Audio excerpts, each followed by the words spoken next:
उनकी मांग है, अब तो उन्होंने इच्छा मृत्यु की भी मांग कर डाली है। इसको लेकर हम चर्चा जरूर करेंगे, लेकिन उससे पहले वक्त तो चला है एक छोटे से ब्रेक का। आप देख रहे हैं के न्यूज, खबरों का सारथी। कोरोना काल में हर जरूरत या समस्या के समाधान के लिए सभी दिल्ली वासी बस याद रखें एक नंबर 1031। 1031 पर आपको कोविड से जुड़ी सारी जानकारी दी जाएगी। किसी भी अन्य सहायता के लिए स्क्रीन पर दिए हुए नंबरों पर भी संपर्क कर सकते हैं। 1031 को सेव कीजिए और अपने नजदीकी रिश्तेदारों और दोस्तों को भी भेजिए। याद रहे दिल्ली 1031, दिल्ली की अपनी कोरोना हेल्पलाइन। दिल्ली सरकार हमेशा आपके साथ है। पर ये दिल है कि चख रहा है उन्हीं अल्फाजों का दूर कितना भी जाओ, इस जुबान से दूर ना जा पाओगे। विमल, बोलो जुबान केसरी। आप देख रहे हैं के न्यूज, खबरों का सारथी। और ब्रेक के बाद एक बार फिर अब हम बात करेंगे मौत दे दो सरकार को लेकर। जिस तरह से तमाम पीड़ित अभ्यर्थियों ने राज्यपाल के साथ ही राष्ट्रपति को भी चिट्ठी लिखी है और साथ ही साथ इच्छा मृत्यु को मांग की है, ये बहुत ही शर्मनाक है उत्तर प्रदेश सरकार के लिए। लगातार अभ्यर्थियों की मांग के बावजूद भी इस आरक्षण की मांग को लेकर इस पर कोई फैसला नहीं किया जा रहा, जिससे त्रस्त आकर अब अभ्यर्थियों ने इच्छा मृत्यु की मांग की है। इसी पर हम चर्चा करेंगे, क्या कुछ मानना है अभ्यर्थियों का और साथ ही साथ सरकारों को इस ओर अब ध्यान देने की आवश्यकता है। इस पर हमारे साथ लगातार बने हुए हैं मोहम्मद शफी लखनऊ से, साथ ही साथ मनोज कुमार अभ्यर्थी, पीड़ित अभ्यर्थी हमारे साथ लगातार बने हुए हैं। सबसे पहले मोहम्मद शफी, आपका रुख करेंगे और जिस तरह का ये पत्र सामने आया है, तमाम पीड़ित अभ्यर्थियों ने ये पत्र लिखा है, साथ ही साथ अपने हस्ताक्षर भी किए हैं और इच्छा मृत्यु की मांग की है। बेहद दुखदाई है ये कि लोकतंत्र में जब तमाम लोगों के साथ न्याय की बातें कही जाती हैं, साथ ही साथ उत्तर प्रदेश की सरकार लगातार इस बात का दम भरती है कि सबका विकास, सबका साथ लेकर वो आगे बढ़ेगी। ऐसे में तमाम अभ्यर्थी जो इतने लंबे समय से दुखी या पीड़ित चल रहे हैं, उनकी समस्याओं को लेकर यहाँ पर कुछ भी सुनवाई नहीं हो रही। क्या कहना है आपका? जी मोहम्मद शफी जी, तो आपको कि 69,000 सहायक शिक्षक भर्ती का मामला फिर एक बार सामने आया है। इससे पहले भी कई बार जो सहायक जो शिक्षक हैं वो धरना प्रदर्शन कर चुके हैं, गिरफ्तारी दे चुके हैं, कई बार अपनी मांगों को लेकर रोड पर आ चुके हैं, लेकिन किसी तरह की कोई सुनवाई फिलहाल होती नहीं नजर आ रही थी। और अगर बात करें, हम हमारे चैनल ने लगातार 69,000 शिक्षक भर्ती को लेकर तत्परता से खबर दिखाई है और उसी का जो संज्ञान लेते हुए सरकार ने कुछ भर्तियां भी की है। लेकिन फिलहाल अगर ताजा मामले की बात करें तो राष्ट्रपति को पत्र लिखकर कुछ जो सहायक शिक्षक है उन्होंने इच्छा मृत्यु जताई है। 55 लोग हैं जिन्होंने लेटर लिखा है जिसमें इच्छा मृत्यु की मांग की है राष्ट्रपति से।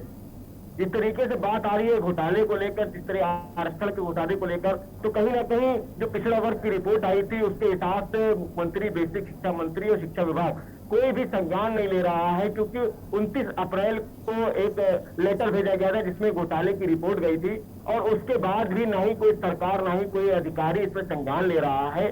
फिलहाल अगर बात करें राष्ट्रीय पिछड़ा वर्ग के आयोग की, तो उन्होंने अपने आयोग में जो रिपोर्ट भेजी थी उसमें 5,844 सीटों का आरक्षण का घोटाला बताया था।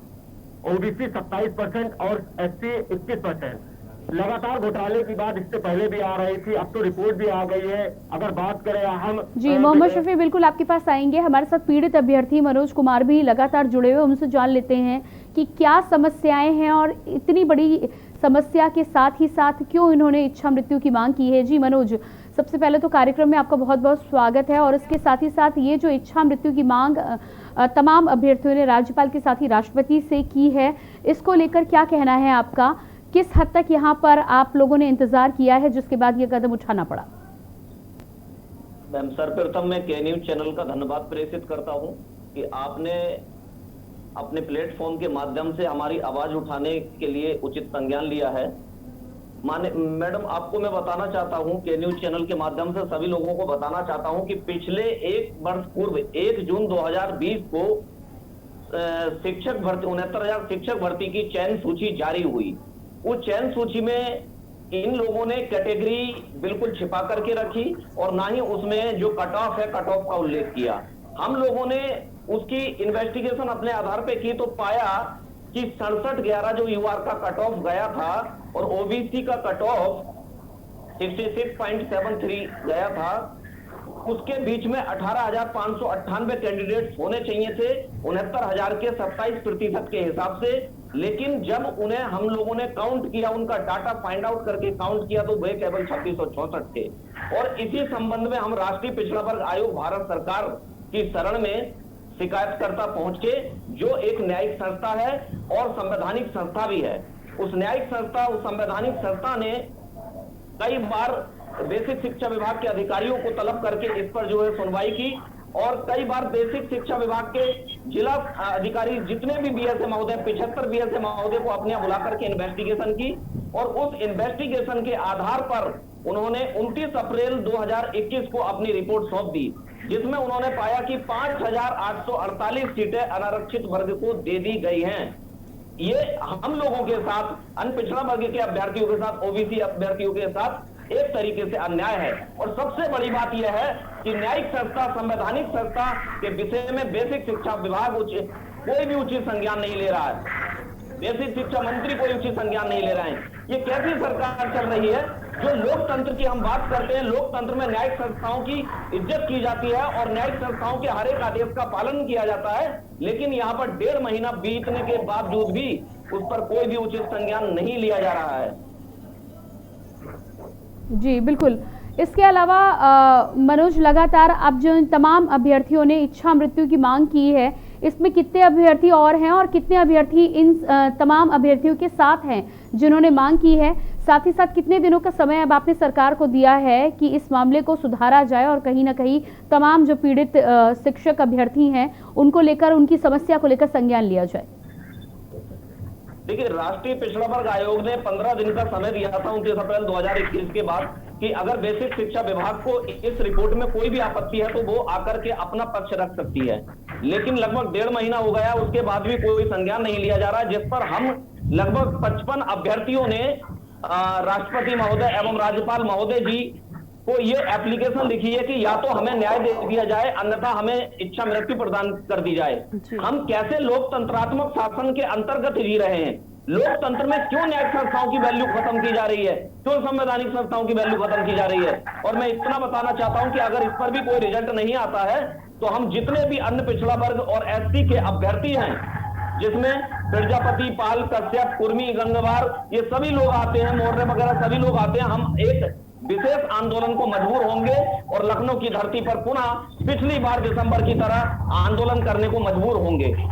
जी बिल्कुल, हमें पूरी उम्मीद है कि आपकी समस्या को जल्द ही संज्ञान में लिया जाए और साथ ही साथ जितने भी पीड़ित अभ्यर्थी हैं उन्हें न्याय दिया जाए। फिलहाल हमसे जुड़ने के लिए आपका बहुत बहुत शुक्रिया मनोज, और लगातार मोहम्मद शफी आपका भी बहुत बहुत शुक्रिया जानकारी हमें देने के लिए। साथ ही साथ 69,000 सहायक शिक्षक भर्ती में इस समय लगातार पीड़ित अभ्यर्थियों ने राज्यपाल और राष्ट्रपति को पत्र लिखकर इच्छा मृत्यु की मांग की है। उत्तर प्रदेश सरकार ने जिस तरह से इस तमाम शिक्षक भर्ती में आरक्षण को अनदेखा किया है, उसको लेकर लगातार मांग उठ रही है और अब देखना ये होगा कि सरकार इस पर क्या कुछ फैसला करती है और कब फैसला करती है, ये आने वाला समय ही बताएगा। फिलहाल हमारे इस कार्यक्रम में इतना ही। बाकी खबरों के लिए आप देखते रहिए के न्यूज़ इंडिया।